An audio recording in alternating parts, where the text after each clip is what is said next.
Our series on San Diego, California continues with this video about our visit to Coronado Island. Coronado sits across San Diego Bay from mainland California and is technically a land-tied island connected to San Diego by a narrow strip of land. There are two ways to get to Coronado. The first is by driving over the 2.1-mile-long curved Coronado Bridge. This is a view of it from our hotel room. The bridge is how we got to the island.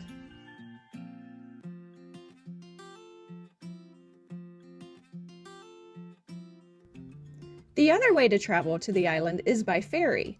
The ferry runs throughout the day and the ride costs $7 per person. The trip across the bay on the ferry takes about 15 minutes. The same company that runs the ferry, called Flagship Cruises and Events, also runs a weekend champagne brunch cruise and a dinner cruise several nights a week. The ferry drops you off at Ferry Landing. In addition to being literally the endpoint of the ferry's travels across the bay, the Ferry Landing area is also a popular shopping and dining destination. Ferry Landing has about a dozen different restaurants, from a fine dining establishment called POE's to the flame-grilled feast that is Burger King, to dessert spots like a cupcakery and one of my favorites, Cold Stone Creamery. There are also about 8 or so different shops in the area, including a few clothing boutiques, a wine store / tasting room, a surf shop, and a souvenir shop.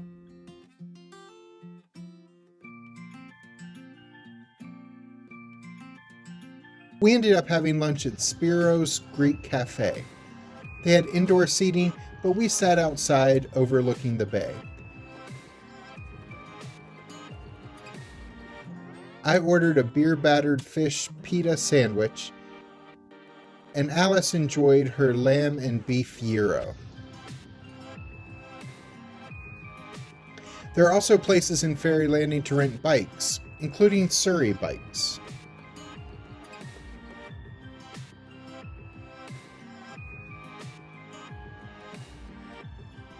As well as a place to rent a kayak or stand-up paddleboard that can be enjoyed in the bay. There's even a small beach area in Ferry Landing that families were out enjoying on the day we stopped by. By the way, if you are enjoying our video, click the thumbs up to register your fondness for it. We appreciate your support.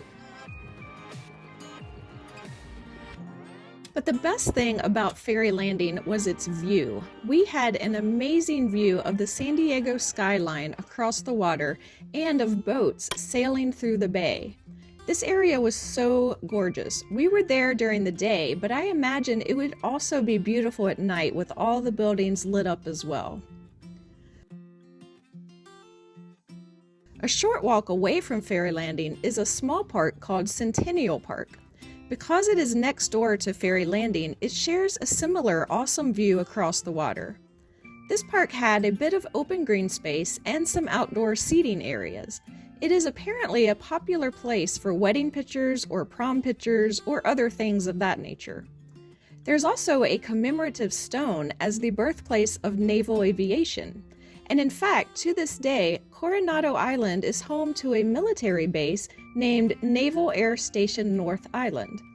This park didn't have any playground equipment, but there is a popular park in the center of the island named Spreckles Park, and that has a jungle gym, a gazebo stage where summer concerts are held, and is home to a 90-minute tree tour. This walking tour costs $10 and allows you to learn about the history and care of the unique trees that are on the island.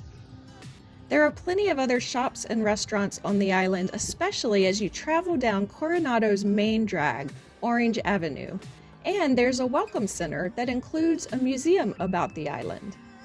But to get to the main place we wanted to see, we had to cross to the other side of the island.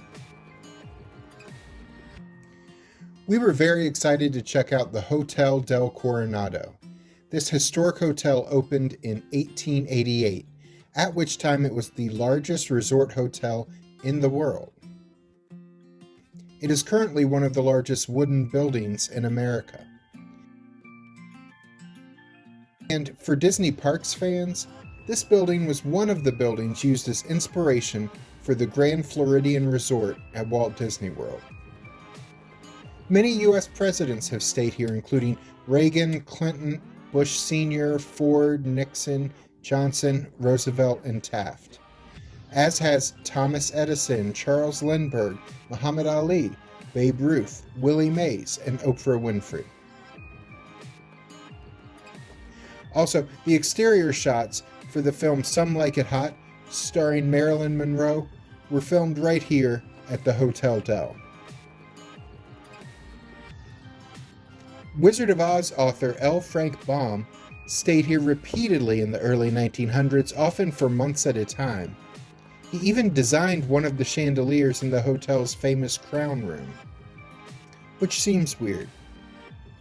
He also wrote a poem about Coronado Island in 1905. The historic hotel is currently run by Hilton as part of its curio collection. We did not stay at this hotel, but we did tour it. This is the lobby. You can still visit common areas, including the shops and restaurants, if you're not staying here.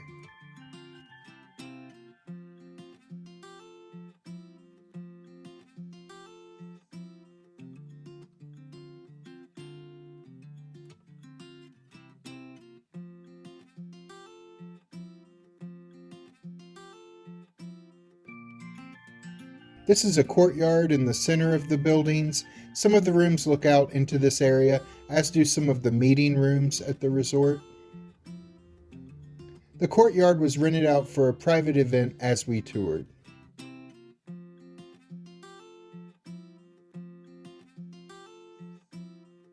We didn't see the inside of a hotel room here, and we probably never will, because the rooms start out at around $1,000 a night in the summer tourist season. For giggles, I also looked up rates in early November when there's less tourists in the area, and they start around $775 even then. Plus there's a $50 a night resort fee.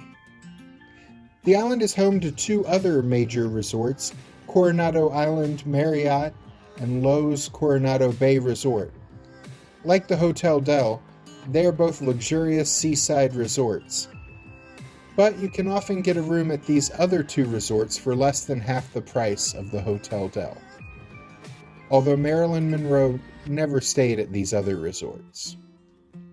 There are some bed and breakfasts and some smaller hotels on the island as well. The backside of the Hotel Del features outdoor seating for several restaurants and bars that are on site.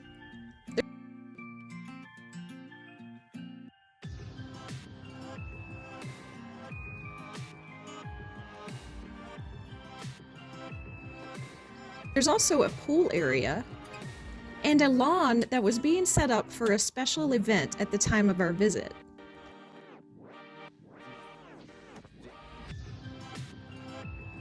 Just beyond this is access to Coronado Beach. This is a wide beach with plenty of space and white sand. Near the hotel, you can usually find some cool sand sculptures created by a professional sand sculpture artist who is cleverly referred to by the name the Sandcastle Man. He can be hired to create sand art for weddings, parties, or other events. The beach extends past the hotel area. You can park along Ocean Boulevard for free.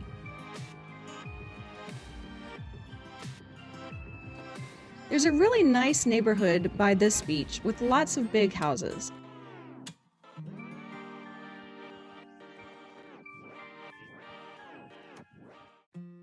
Coronado Beach was rated the 15th best beach in the United States in 2022's TripAdvisor Traveler's Choice Awards.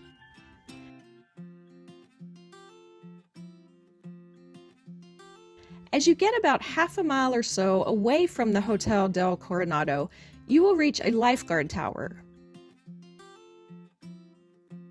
It is in an area where there are also several beach volleyball courts set up, as well as a building housing public restrooms. Coronado Island is beautiful. You can enjoy the water, shop, eat, and check out a bit of history as well. We enjoyed the laid-back vibe here for a few hours. Visiting this island is among our top 10 attractions that we love in the San Diego area. Find out where it landed on that list by clicking the link to that video right here, or click on the other link to check out our tour of Balboa Park. I'm Alice. And I'm Chad. Please click the subscribe button and notification bell so we'll be sure to see you the next time we're traveling through.